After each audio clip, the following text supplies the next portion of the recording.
तो दोस्तों आज हमारे तेजस मार्क 1A को लेकर बहुत ही बड़ी अपडेट निकल कर आई है। दोस्तों इस बात में कोई संदेह नहीं है कि भारतीय वायुसेना के द्वारा लाइट कॉम्बैट एयरक्राफ्ट को बड़ी संख्या में खरीदने का ऑर्डर दिया गया है और उसके बाद में जो पोटेंशियल बायर्स हैं उनको यहाँ पर कॉन्फिडेंस लगातार बढ़ रहा है और बीतते समय के साथ में कई देशों के साथ ये दावा किया जा रहा है कि लाइट कॉम्बैट एयरक्राफ्ट को लेकर भारत बातचीत कर रहा है और अर्जेंटीना, मलेशिया और भी कई सारे देश हैं जिनके नाम यहाँ पर बीते समय के साथ सामने आ रहे हैं। लेकिन दोस्तों इसी बीच हमारी डिफेंस सेक्रेटरी की तरफ से यहाँ पर कुछ अपडेट्स यहाँ पर दिए गए हैं और उनकी तरफ से ये बताया गया है कि भारत का ध्यान इस समय न केवल अपनी वायुसेना में स्वदेशी फाइटर जेट्स को इंडक्ट कराने को लेकर केंद्रित है, बल्कि यहाँ पर फ्रेंडली नेशंस को किस तरह से अपने फाइटर जेट्स को एक्सपोर्ट किया जाए उसको लेकर भी भारत की तरफ से इस प्लान पर भी काम किया जा रहा है। ऐसे में दोस्तों ये एक बहुत ही एम्बिशियस प्लान है जिसके अंतर्गत भारत अपने तेजस MK-1A फाइटर जेट को बड़ी संख्या में एक्सपोर्ट करने का प्लान बना रहा है और सच मानिए कि इसके पॉजिटिव रिजल्ट्स बहुत ही जल्द आपको देखने को मिलेंगे। उन्होंने ये भी कहा कि इस समय लाइट एयरक्राफ्ट तेजस के अंदर जो चेंजेस लगातार किए जा रहे हैं, खास करके यहाँ पर मार्क 1A स्टैंडर्ड की बात की जाए तो उसके अंदर काफी चेंजेस और मॉडिफिकेशंस किए गए हैं और इस समय नाइजीरिया के साथ भारत लाइट कॉम्बैट एयरक्राफ्ट को लेकर बातचीत कर रहा है और माना यह जा रहा है कि नाइजीरिया बहुत ही जल्द इनका एक बड़ा ऑर्डर प्लेस कर सकता है। उनकी तरफ से ये भी कहा गया कि ये एयरक्राफ्ट चाहे तो आप प्राइस वाइज ले लीजिए या फिर इसकी कैपेबिलिटीज वाइज नाइजीरिया की सारी जरूरतों को पूरा करता है और उनकी रिक्वायरमेंट को हर तरह से पूरा करने में सक्षम है और इसीलिए नाइजीरिया की तरफ से ये उनकी सबसे टॉप चॉइस बना हुआ है।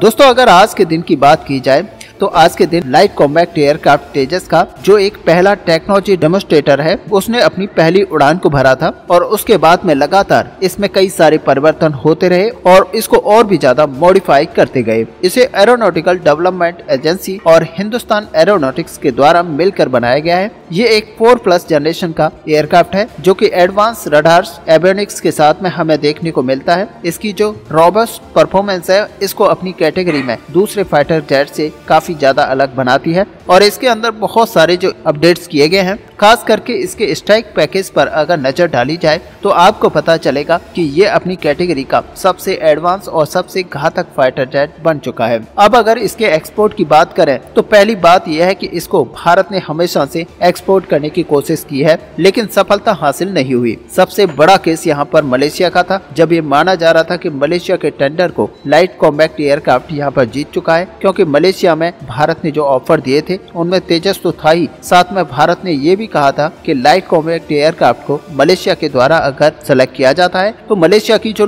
सुखोई की फ्लीट है उसको भी मेंटेनेंस भारत के द्वारा प्रोवाइड किया जाएगा। और यहाँ पर भारत के द्वारा एक MRO फैसिलिटी को एस्टेब्लिश करने की बात की गई थी और मलेशिया का हर तरह से सहयोग करने की भी बात की गई थी। लेकिन अनफॉर्चुनेटली वो जो पूरा टेंडर था वो कोरिया के FA-50 के द्वारा जीत लिया गया था और JF-17 थंडर और लाइट कॉम्बैट एयरक्राफ्ट तेजस को वहाँ पर खाली हाथ आना पड़ा था। उसके बाद में केस यहाँ पर अर्जेंटीना का चलता है जो कि अभी भी चल रहा है और शुरुआत में ये माना जा रहा था कि अर्जेंटीना JF-17 थंडर या लाइट कॉम्बैट एयरक्राफ्ट में से किसी एक को सेलेक्ट कर लेगा और इस बात की पुष्टि उस समय हो चुकी थी जब पहले अर्जेंटीना का एक डेलीगेशन चाइना पहुंचा था, जहां पर उन्होंने JF-17 थंडर की जो फैसिलिटी है उसका दौरा किया था और उस एयरक्राफ्ट के बारे में हर तरह की जानकारी को जुटाया था। उसके ठीक बाद हिंदुस्तान एरोनॉटिक्स लिमिटेड की फैसिलिटी में अर्जेंटीना का डेलीगेशन पहुंचा था और उसके कुछ दिन बाद ही अर्जेंटीना के डिफेंस मिनिस्टर के द्वारा ये दावा किया गया था कि अर्जेंटीना के जो फाइटर पायलट्स हैं उन्होंने लाइट कॉम्बैट एयरक्राफ्ट तेजस को उड़ाया हुआ है और तेजस को उड़ाने के बाद में उसकी परफॉर्मेंस से ये पूरी तरह से संतुष्ट है। और रिपोर्ट्स में ये भी दावा किया गया कि तकरीबन 30 से ज्यादा की संख्या में इन एयरक्राफ्ट्स को अर्जेंटीना की तरफ से खरीदा जाएगा और बाकायदा भारत वहां पर जॉइंट प्रोडक्शन के लिए तैयार हो चुका था। हालांकि भारत के द्वारा ये भी कहा गया था कि अर्जेंटीना वहां पर जो भी चाहेगा उसके हिसाब से कस्टमाइजेशन भारत करने के लिए तैयार है। रिपोर्ट्स में ये भी दावा किया गया था कि अर्जेंटीना को ब्रिटिश कंपोनेंट से आपत्ति थी, क्योंकि फॉकलैंड वार के बाद से लगातार जो एम्बार्गो है उसका अर्जेंटीना यहाँ पर सामना कर रहा था और उसके बाद में भारत ने ये आश्वासन दिया था कि जितने भी ब्रिटिश कंपोनेंट्स हैं उन सबको यहाँ पर रिप्लेस कर दिया जाएगा अगर अर्जेंटीना यहाँ पर सहमत होता है तो, जैसे कि नॉर्थ रेडोम हो गया। इसके अलावा जो इजेक्शन सीट है उसको भी यहाँ पर रिप्लेस करने की बात की गई थी और इजेक्शन सीट में रशियन ऑप्शंस को एक्सप्लोर भी किया जा रहा था। लेकिन उसके बाद से एंट्री यहाँ पर होती है अमेरिका की, जो कि इस पूरे प्रोग्राम को लेकर पूरी तरह से यहाँ पर चेंज करके रख देती है।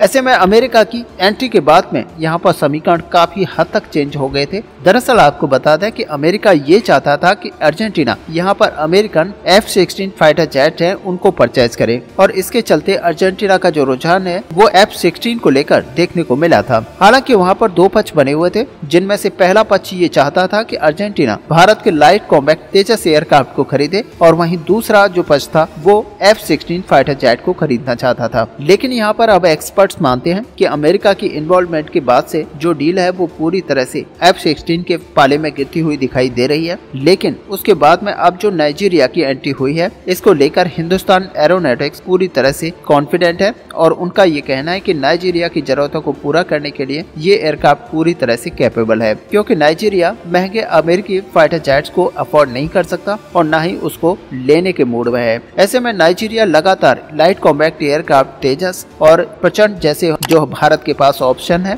उनको एक्सप्लोर कर रहा है। हालांकि दोस्तों इसमें बाद में इजिप्ट का नाम भी जोड़ा गया था, जहां पर बताया गया था कि इजिप्ट भी काफी बड़ी संख्या में तेजस एयरक्राफ्ट को परचेज कर सकता है। ऐसे में दोस्तों अब देखना होगा कि यहाँ पर तेजस को अपना सबसे पहला एक्सपोर्ट कस्टमर है वो कब तक मिल पाता है। लेकिन दूसरी तरफ अगर तेजस की यहाँ पर बात की जाए और उसके अंदर किस तरह की यहाँ पर कैपेबिलिटीज जुड़ चुकी है और साथ ही भारतीय वायुसेना के जो पूर्व वायुसेना प्रमुख है RKS भदौरिया जी, वो इसको लेकर काफी ज्यादा कॉन्फिडेंट हैं और उनके जो हालिया बयान सामने आए हैं उनकी तरफ से ये इशारा किया गया है कि क्यों भारतीय वायुसेना तेजस को लेकर ज्यादा भरोसा जता रही है और उनकी तरफ से ये कहा गया कि तेजस की अगर कैपेबिलिटीज की बात की जाए तो यहाँ पर पता होना चाहिए कि कई मामलों में ये भारत के लीजेंडरी मिराज को भी पीछे छोड़ चुका है। उन्होंने इस पर प्रकाश डालते हुए ये कहा कि मिराज 2000 जो है ये पुरानी टेक्नोलॉजीज को अभी भी यूज करता है, यानी कि इसके जो रडार्स हैं वो पुरानी टेक्नोलॉजी पर हैं और ये इतनी पावरफुल नहीं है जितना कि आज हमारे तेजस फाइटर जेट के अंदर रडार्स लगे हुए हैं। ऐसे में अगर लॉन्ग रेंज की मिसाइल को लॉन्च करने की जरूरत मिराज 2000 से पड़ती है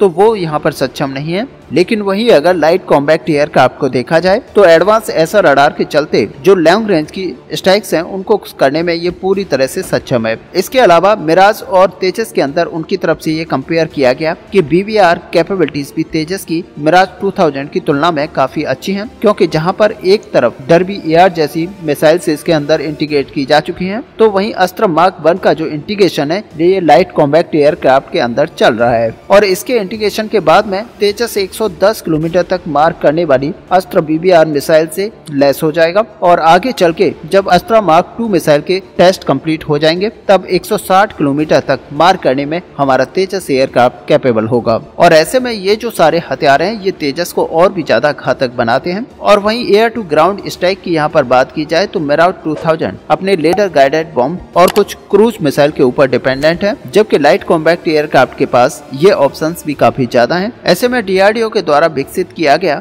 स्मार्ट फील्ड वेपन यानी कि 100 को भी ये कैरी कर सकता है, जो कि एनिमी के बड़े एयरफील्ड को यहाँ पर डिस्ट्रॉय कर सकता है और उनके इंफ्रास्ट्रक्चर को डिस्ट्रॉय करने में बड़े तौर पर काम आता है। इसके अलावा आपको बता दें कि ब्रह्मोस NG को 2025 तक इसके अंदर इंटीग्रेट कर लिया जाएगा और उसके बाद में तेजस की जो एयर टू ग्राउंड कैपेबिलिटी है वो काफी ज्यादा इनहेंस हो जाएगी। और यही वजह है कि इस समय भारतीय वायुसेना का कॉन्फिडेंस काफी बढ़ा हुआ है और यही वजह है कि भारतीय वायुसेना की तरफ से 97 की संख्या में और भी तेजस MK-1A के ऑर्डर दिए जाने हैं और इसीलिए ये माना जा रहा है कि नाइजीरिया के साथ में हमारे जो तेजस MK-1A के लेकर बातें हो रही हैं ये पूरी तरह से फलीभूत होगी और आने वाले समय में एक बड़ी डील यहाँ पर नाइजीरिया की तरफ से भारत को मिलती हुई दिखाई देगी। ऐसे में दोस्तों आपका इस पूरे टॉपिक को लेकर क्या व्यू है, आप अपना व्यू हमें कमेंट लिखकर बता सकते हैं। साथ ही वीडियो आपको अच्छी लगी हो तो लाइक और शेयर करना ना भूलें। मिलते हैं नेक्स्ट वीडियो में, तब तक के लिए जय हिंद जय भारत।